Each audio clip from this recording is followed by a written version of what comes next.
सच्ची घटना सुनाऊं। राजस्थान से एक सेठ ने सुना कि हमारे मंदिर से संत जा रहे हैं जगन्नाथ जी। तो सेठ जी ने सस्ते समय पे 100 रुपया दिया उसको, ए जगन्नाथ जी को चढ़ा देना मेरा 100 रुपया। 100 रुपया बहुत होता था तब। तो 100 रुपया निकाल दिया, जगन्नाथ जी की गोलक में डालना। ठीक है सेठ जी। अब रास्ते में भूखा प्यासे संत पैदल जा रहे थे, भूखे प्यासे संत मिलने लगे। क्या करूं, कैसे इनकी मदद करूं, मेरे पास तो कुछ है नहीं। तो फिर सोचा चलो सेठ जी का 100 रुपया है, पाप तो मुझे ही लगेगा ना, लग जाए पाप, लेकिन कम से कम किसी का पेट तो भर जाएगा। मुझे जो दोष लगेगा, नरक मिलेगा, देखी जाएगी, पर किसी की भूख प्यास मुझसे नहीं देखी जा रही। तो जो कोई रास्ते में भूखा प्यासा मिलता, बाजार से 2 रोटी खरीद करके उनको खिला देता, किसी को पानी पिला देता, किसी को शरबत पिला देता। जगन्नाथ पहुंचते पहुंचते 2 रुपए बचे उस 100 में से।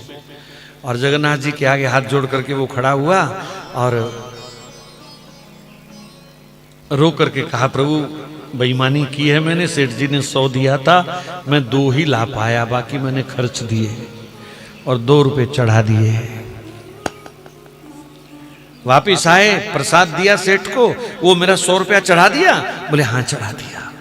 बड़ा खुश हुआ, जगन्नाथ जी को बड़ा याद किया, मैं तो नहीं आ पाया, पर आप कितने दयालु हैं, मेरा 100 रुपया आपने स्वीकार कर लिया। अब बड़े लोगों को आदत होती है ना बार बार 100 रुपया बोलने की।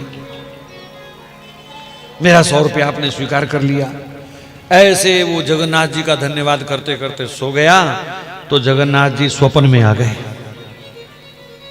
स्वप्न में आ गए तो सेठ ने फिर ठाकुर जी के मुंह से सुनना चाहा, ओ महाराज आपको 100 रुपया भेजा था, मिल गया? तो कहा सेठ जी 100 तो नहीं 98 मिले हैं मुझे। अरे बड़ा बेईमान है वो महात्मा, 2 रुपए खा गया। मेरे को तो कह रहा था मैं 100 रुपया चढ़ाया है। ये बेवकूफ आदमी, बेईमान आदमी, संत वेश में भी धोखा करता है। ठहर जाए, इसकी खबर लूंगा सुबह। सुबह उठते ही उसने नौकर भेजा और महात्मा को बुला लिया। ए बेईमान कहीं के, तेरे को 100 रुपया दिया था, शर्म नहीं आई तुझे? 2 रुपए बेईमानी कर गया तू। मुझे स्वयं जगन्नाथ जी ने बताया कि तूने 98 रुपए चढ़ाए हैं। कहां है 2 रुपए?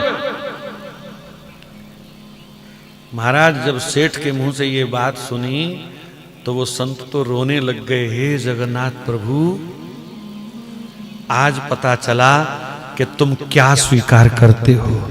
जो 98 रुपए मैंने भूखे लोगों को खिलाए, आपने वो स्वीकार किए, और डायरेक्ट नगद जो मैंने 2 आपको चढ़ाए वो आपने स्वीकार नहीं किए। आज कौन चलेगा इस पद्धति पर?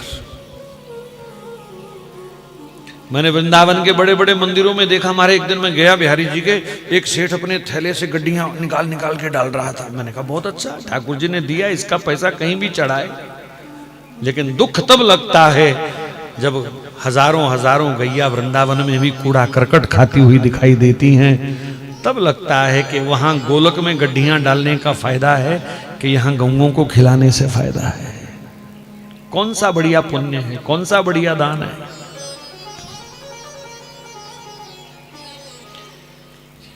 तो मैं कभी नहीं कहूंगा कि आप मंदिरों में नोट ना चढ़ाएं, पर अगर किसी जरूरतमंद को जरूरत है तो उनके मुख में देना ही ठाकुर जी स्वीकार करते हैं, ना कि ठाकुर जी की गोलक भरने में ठाकुर जी खुश होते हैं।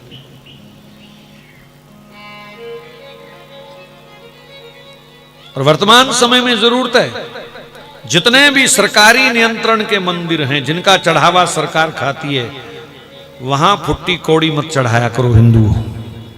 आपको कसम दे के कह रहा हूं।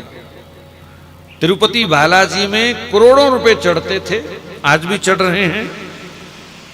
नई सरकार ने थोड़ा सा परिवर्तन किया है जरूर, लेकिन पिछली सरकारों का यह हाल रहा कि 100 में से केवल 8 रुपए मंदिर पर खर्च होते हैं और बाकी सारे के सारे पैसे मदरसे और चर्च पर खर्च होते हैं, जहां जिहादी तैयार होते हैं, हिंदू धर्म के दुश्मन तैयार होते हैं।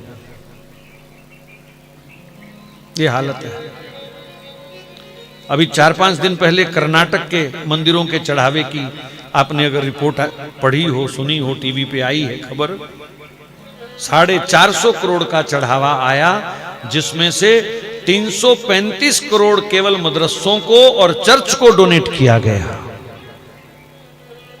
हिंदुओं का पैसा मदरसों को दिया जा रहा है, और उन मदरसों को जहां राष्ट्र विरोधी, हिंदू विरोधी तत्व तैयार होते हैं, पत्थरबाज तैयार होते हैं, सिर काटने वाले तरीके सिखाए जाते हैं जहां हिंदुओं के, वहां मंदिरों का चढ़ावा दे। मतलब अपनी कब्र हम खुद खोद रहे हैं, अपनी चिता हम स्वयं तैयार कर रहे हैं।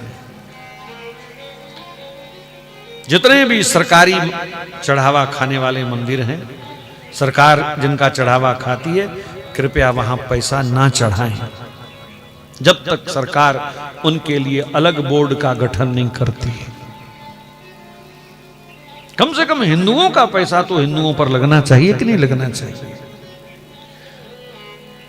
अल्पसंख्यक आयोग अलग से उनको डोनेट करता है, कई खरब रुपए देता है साल के, मंदिरों का चढ़ावा वो खा रहे हैं, और फिर खा के भी देश के हक में रहें तो कोई दिक्कत नहीं, फिर भी वो देश के विरोध में हैं, सनातन के विरोध में हैं।